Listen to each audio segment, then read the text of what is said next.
Dear students, आज के video में हम बात करने जा रहे हैं लैंथेनोइड्स के बारे में। पिछला जो वीडियो लेक्चर था उसमें हमने जो ट्रांजिशन एलिमेंट्स हैं, फर्स्ट ट्रांजिशन सीरीज, सेकेंड व थर्ड ट्रांजिशन सीरीज, उसके एलिमेंट्स के बारे में हमने सामान्य जानकारी प्राप्त की थी। आज के वीडियो में हम बात कर रहे हैं लैंथेनोइड्स।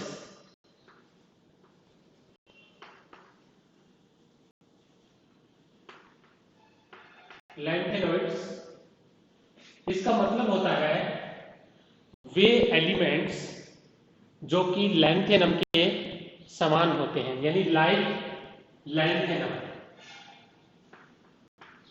लाइक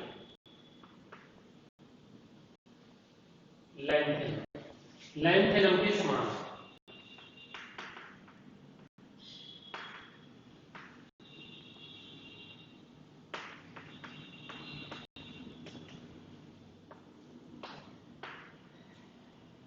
ओके, इनको हम 4f सीरीज के एलिमेंट्स भी कहते हैं, एलिमेंट ऑफ 4f सीरीज।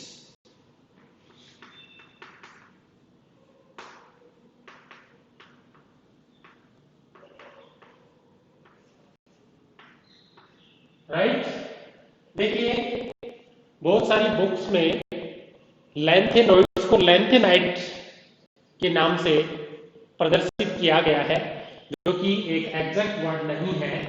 इसके लिए हम जो एग्जैक्ट वर्ड यूज करेंगे वो है लैंथेनोइड्स। ओके, तो आज की वीडियो के माध्यम से हम लैंथेनोइड्स के दो एस्पेक्ट्स हम डिस्कस करेंगे। पहला, उनका जो नाम है, नोमेनक्लेचर है, और दूसरा उनका जो इलेक्ट्रॉनिक कॉन्फ़िगरेशन है वो किस प्रकार से लिखा जाता है। देखिए, जब हमने ट्रांजिशन एलिमेंट्स डिस्कस किया था तो उसमें इलेक्ट्रॉन्स पेनल्टीमेट ऑर्बिटल में या पेनल्टीमेट जो सेल है उसमें भरे जा रहे थे, यानी n-1d में इनका जो इलेक्ट्रॉन है वो n-2f में भरा जाएगा, n-2f।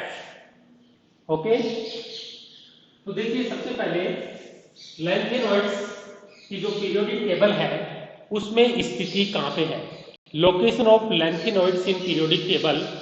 तो ये जो पीरियोडिक टेबल के नीचे एफ ब्लॉक के नाम से एक ब्लॉक बनाया हुआ है, उसमें जो 14 एलिमेंट्स लैंथेनोइड्स के हैं उनको व्यवस्थित किया गया है। ओके, तो देखिए सबसे पहले लैंथेनम की शुरुआत कहां से होती है। नंबर 1, लैंथेनम 57 एटॉमिक नंबर का एलिमेंट है, और लैंथेनम के बाद के जो भी एलिमेंट्स होंगे उनको हम लैंथेनोइड्स के नाम से जानते हैं, और इनका जो जनरल सिंबल है वो Ln है। ओके, तो देखिए इसकी शुरुआत है वो होती है सीरियम 58 सीरियम। फिर उसके बाद में सीरियम के बाद में ट्रेसिओडाइनियम 59 पे क्या है, ट्रेसिओडाइनियम।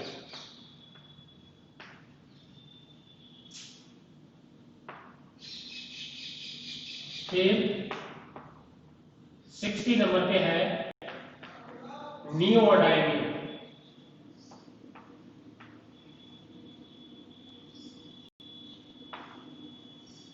नियोडाइनियम। फिर उसके बाद में नियोडाइनियम के बाद में promethium 61, promethium 62, samarium 63, europium 64, gadolinium 65,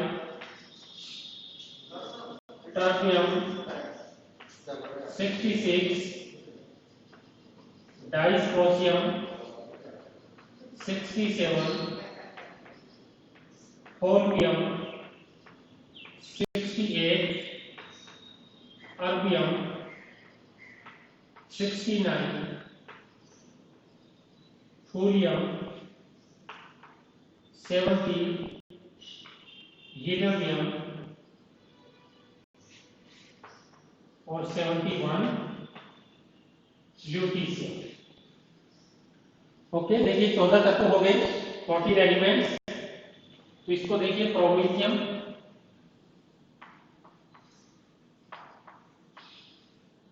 samarium,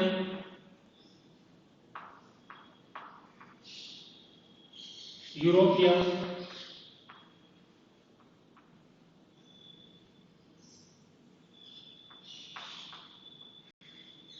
gadolinium,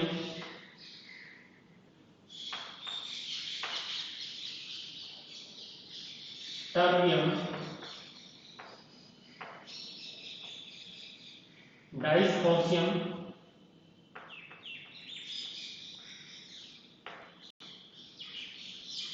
होर्बियम, erbium, थूरियम,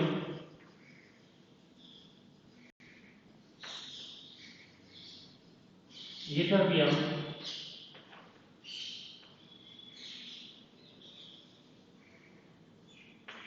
और ल्यूटीशियम।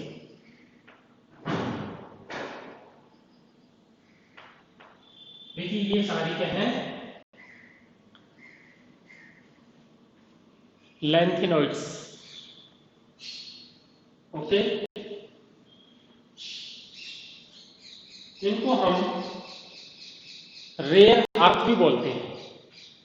Lanthanoids are also called rare अर्थ।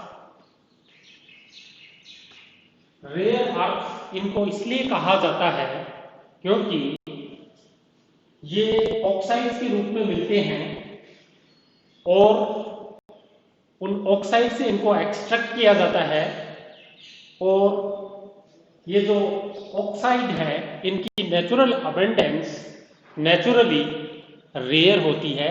प्राकृतिक रूप से इनकी जो अबंडेंस है वो बहुत कम होती है, इस वजह से इनको रेयर अर्थ के नाम से भी जाना जाता है। लेकिन प्रेजेंट समय में देखा जाए तो इनकी जो अबंडेंस है, नेचुरल अबंडेंस है, वो अब रेयर नहीं रही है। लेकिन जब इन एलिमेंट्स को डिस्कवर किया जा रहा था उस समय इनकी जो नेचुरल अकरेंस है या नेचुरल अबंडेंस है वो रेयर होने की वजह से इनको रेयर अर्थ नाम दिया गया। ओके, अब हम देखिए इनका जो सिंबल है, इसके साथ में इनका जो नाम है वो हमने देखा। अब हम आगे डिस्कस कर रहे हैं इनका इलेक्ट्रॉनिक कॉन्फ़िगरेशन। इनका इलेक्ट्रॉनिक कॉन्फ़िगरेशन सीखने से पहले हमें जो लैंथेनम है उसका इलेक्ट्रॉनिक कॉन्फ़िगरेशन देखते हैं। तो देखिए लैंथेनम चूंकि जो डी ब्लॉक का तत्व है यानी ट्रांजिशन एलिमेंट है, और उसके बाद में जो सीरियम है वो एफ ब्लॉक का तत्व है।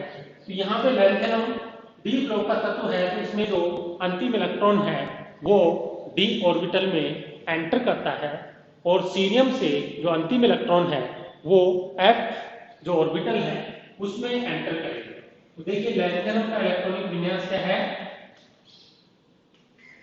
ज़ीनॉन, फिर इसके बाद में हीलियम, नियोन, आर्गन, क्रिप्टॉन और ज़ीनॉन 6। ये हो जाएगा 5D और 6S 6s2 which is Sovan, वो कितने इलेक्ट्रॉन बने, 3 इलेक्ट्रॉन, 5d1। ओके, तो देखिए ये n-1d है, इसमें इलेक्ट्रॉन एंटर किया है। क्योंकि देखिए 4s और 5s और 6s इन तीनों ही ऑर्बिटल्स की एनर्जी में इतना अधिक डिफरेंस नहीं है, इतना अधिक ऊर्जा अंतराल नहीं है। इसलिए क्या होता है कि जो ही हम सीरियम का इलेक्ट्रॉनिक कॉन्फ़िगरेशन लिखते हैं तो ये जो इलेक्ट्रॉन है वो कहां पे एंटर करता है, 4s, 4s के बाद में 5d खाली है, 5d खाली है और 6s2, 4s इसमें कितने इलेक्ट्रॉन आ जाएंगे, 2 इलेक्ट्रॉन आ जाएंगे डायरेक्टली, और ये खाली हो जाएगा। ऐसा क्यों हुआ है? ऐसा होने का कारण ये है कि अगर हम s ऑर्बिटल और d ऑर्बिटल दोनों का कंपैरिजन करें तो f ऑर्बिटल d ऑर्बिटल की तुलना में ज्यादा डिफ्यूज है, जिसकी वजह से क्या होता है, इसका जो फैलाव है वो बहुत अधिक होने के कारण, d ऑर्बिटल की तुलना में इसका फैलाव बहुत अधिक होने के कारण इसमें जो इलेक्ट्रॉन है d ऑर्बिटल के बजाय पहले एंटर करता है। क्योंकि यहाँ पे अगर हम लैंथेनम के केस में देखें तो इलेक्ट्रॉन कहाँ पे एंटर कर रहा है, d में एंटर कर रहा है। जो ही इलेक्ट्रॉन d में एंटर करता है इसकी एनर्जी f की तुलना में ज्यादा हो जाती है, और ज्यादा होने के पीछे रीजन क्या है, रीजन ये है कि ये जो डिफ्यूज ऑर्बिटल है ये जो है d ऑर्बिटल क्या है, डिफ्यूज ऑर्बिटल है, लेकिन जब इसमें इलेक्ट्रॉन आएगा तो इलेक्ट्रॉन रिपल्सन की वजह से क्या होगा, ये नाभिक से दूर चला जाता है। और क्योंकि f ऑर्बिटल d ऑर्बिटल की तुलना में ज्यादा डिफ्यूज है इसलिए इसका फैलाव नाभिक के नजदीक तक होता है। इसलिए क्या होता है, इलेक्ट्रॉन d से कहां पे आ जाता है, f में आ जाता है। ठीक इसी प्रकार से क्रोशियोडाइनियम का इलेक्ट्रॉनिक कॉन्फ़िगरेशन देखिए, 4f3 5d0 6s2। नियोडाइनियम का देखिए 4f4 5d0 6s2। प्रोमेथियम का 4f5 5d0 6s2। समेरियम का 4f6 5d0 6s2। और फिर उसके बाद में यूरोपियम का देखिए 4f7 5d0 6s2। गैडोलिनियम का 4f7 5d1 6s2। देखिए ये इलेक्ट्रॉनिक कॉन्फ़िगरेशन जो रूटीन इलेक्ट्रॉनिक कॉन्फ़िगरेशन है अन्य तत्वों का उससे थोड़ा सा ये भिन्न नजर आ रहा है। इसका कारण क्या है अभी हम डिस्कस करते हैं। टर्बियम का क्या हो जाएगा, genome 4f9 5d0 6s2।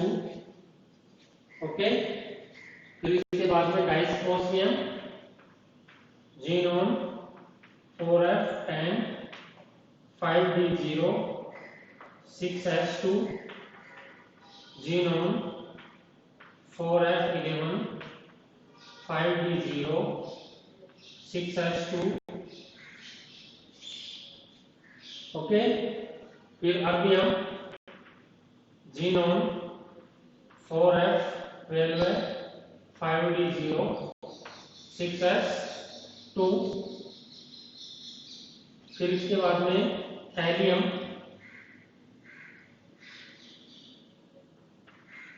Genome 4f13 5d0 6s2। Ytterbium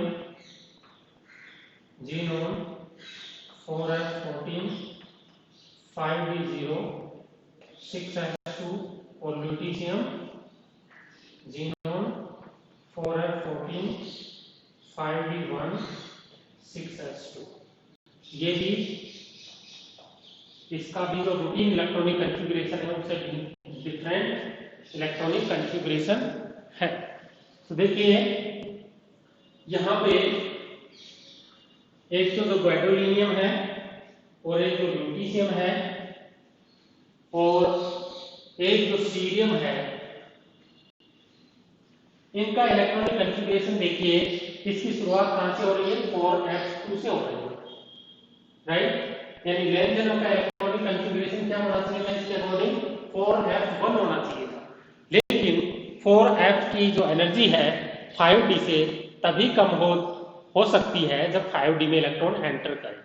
जैसा कि हमने स्कैंडियम के केस में देखा था कि जो 3d ऑर्बिटल है उसकी एनर्जी तभी कम हो सकती है जब s में इलेक्ट्रॉन एंटर करे। बिना s में इलेक्ट्रॉन एंटर किए 3d की एनर्जी कम नहीं हो सकती है। ठीक उसी प्रकार से यहाँ पे जब लेंथेनम के केस में एक इलेक्ट्रॉन d ऑर्बिटल में एंटर करता है तो उसके फलस्वरूप क्या होता है? जो 4f ऑर्बिटल है उसकी एनर्जी d की तुलना में कम हो जाती है और इलेक्ट्रॉन s ऑर्बिटल में एंटर करना शुरू हो जाता है। ओके, तो अब इसमें देखिए यहाँ पे गैडोलीनियम के केस में एक इलेक्ट्रॉन कहाँ भरा है? d में भरा है। इसके पीछे रीजन ये है कि ये जो 4f ऑर्बिटल है, 4f हाफ फील्ड है और हाफ फील्ड जो सेल है वो अधिक स्टेबल होता है, इसलिए अपने स्टेबिलिटी को मेंटेन करने के लिए अपना इलेक्ट्रॉनिक विन्यास कुछ इस प्रकार से कर लेता है कि इसका जो हाफ फील्ड जो f ऑर्बिटल है वो मेंटेन रहे। इसलिए एक इलेक्ट्रॉन कहाँ चला जाता है? d में चला जाता है। और d में जाने के पीछे रीजन ये है कि 4f और जो 5d की जो एनर्जी है उसके बीच में ज्यादा अधिक ऊर्जा अंतराल नहीं होना, यानी 4f और 5d की जो एनर्जी है लगभग कंपेरेबल होने के कारण ये इस तरीके की इलेक्ट्रॉनिक व्यवस्था हमें प्राप्त हो सकती है। ठीक उसी प्रकार से जब हम ल्यूटीशियम का एग्जाम्पल देखते हैं तो उसमें भी ठीक ऐसी ही स्थिति हमें नजर आती है, जिसमें 5d ऑर्बिटल में एक इलेक्ट्रॉन इसलिए आया है कि ये जो f ऑर्बिटल है 4f जो सेल है वो कंप्लीटली फिल्ड है और कंप्लीटली फिल्ड और हाफ फिल्ड जो सेल होते हैं वो ज्यादा स्थायी होते हैं, स्टेबल होते हैं बजाय कि अदर स्थितियों के। इसलिए अपने एक्स्ट्रा जो स्टेबिलिटी है उसको रिटेन रखने के लिए एक इलेक्ट्रॉन कहाँ पे चला जाता है? 5d में चला जाता है। क्योंकि हमने पिछली कक्षाओं में या जो पिछली वीडियो लेक्चर्स हैं उसके माध्यम से भी ये जानकारी प्राप्त की है कि कोई भी तत्व हो या कोई भी यौगिक है उसके जो प्रॉपर्टीज हैं दो बातों पर मुख्य रूप से निर्भर करते हैं। पहला इलेक्ट्रॉनिक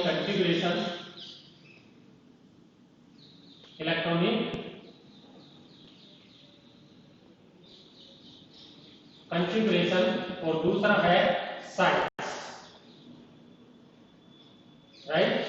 जब हम किसी तत्व का इलेक्ट्रॉनिक कॉन्फ़िगरेशन सेंस करते हैं तो उसकी जो प्रॉपर्टीज हैं वो भी परिवर्तित हो जाती हैं।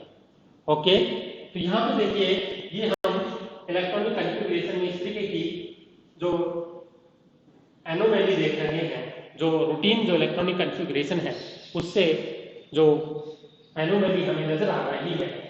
तो इलेक्ट्रॉनिक कॉन्फ़िगरेशन की ये जो एनोमैली है इसकी अन्य प्रॉपर्टीज को भी प्रभावित करती है और जब हम लैंथेनॉइड्स की अन्य प्रॉपर्टीज के बारे में डिस्कस करेंगे तो ये बात क्लियर हो पाएगी कि किस प्रकार से गैडोलीनियम और जो ल्यूटीशियम है अपने जो पीरियड है उसके अन्य तत्वों की तुलना में कुछ भिन्न प्रकार की प्रॉपर्टीज भी शो करते हैं और इनकी जो ऑक्सीडेशन नंबर है उसमें भी आपको अंतर देखने को मिलेगा।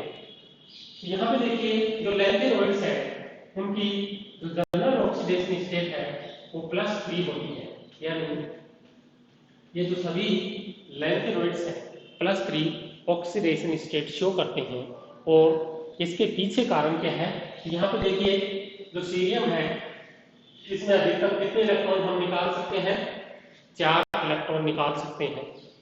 इसलिए +3 ऑक्सीडेशन स्टेट के साथ में सीरियम और ये जो प्रोशियोडाइनियम है इनके केस में इनकी जो ऑक्सीडेशन स्टेट है वो +3 के अलावा +4 भी पाई जाएगी। ठीक उसी प्रकार से अगर हम ल्यूटीशियम और ये जो यूटेरियम है इनका एग्जांपल देखें तो देखिए 4f जो ऑर्बिटल है सेल है वो कंप्लीटली फिल्ड होने के कारण ये इलेक्ट्रॉन सिर्फ जो s ऑर्बिटल में इलेक्ट्रॉन है वो ही निकाले जा सकते हैं। तो +3 ऑक्सीडेशन स्टेट के अलावा इनका जो ऑक्सीडेशन स्टेट है वो +2 भी होता है। ये इसी प्रकार से हम इसमें भी इसको समझा सकते हैं। तो ये बात क्लियर हुई। अब देखिए एक क्वेश्चन राइज होता है कि ये जो लैंथेनॉइड्स हैं +3 ऑक्सीकरण अवस्थाएं ही क्यों दर्शाते हैं, +2 और +4 ऑक्सीकरण अवस्थाएं दर्शाते हैं, वो इतनी अधिक स्थायी ऑक्सीकरण अवस्थाएं नहीं हैं। इन सभी लैंथेनॉइड्स की केवल और केवल +3 ऑक्सीकरण अवस्था ही ज्यादा स्थायी है। इसके पीछे क्या कारण है इसको हम अगले वीडियो लेक्चर के माध्यम से हम सीखेंगे। आज का जो वीडियो है उसको हम यहीं पे स्टॉप करते हैं और पुनः नेक्स्ट क्लास में वीडियो लेक्चर के साथ में किसी अन्य टॉपिक को लेकर के हम हाजिर होते हैं। Thank you.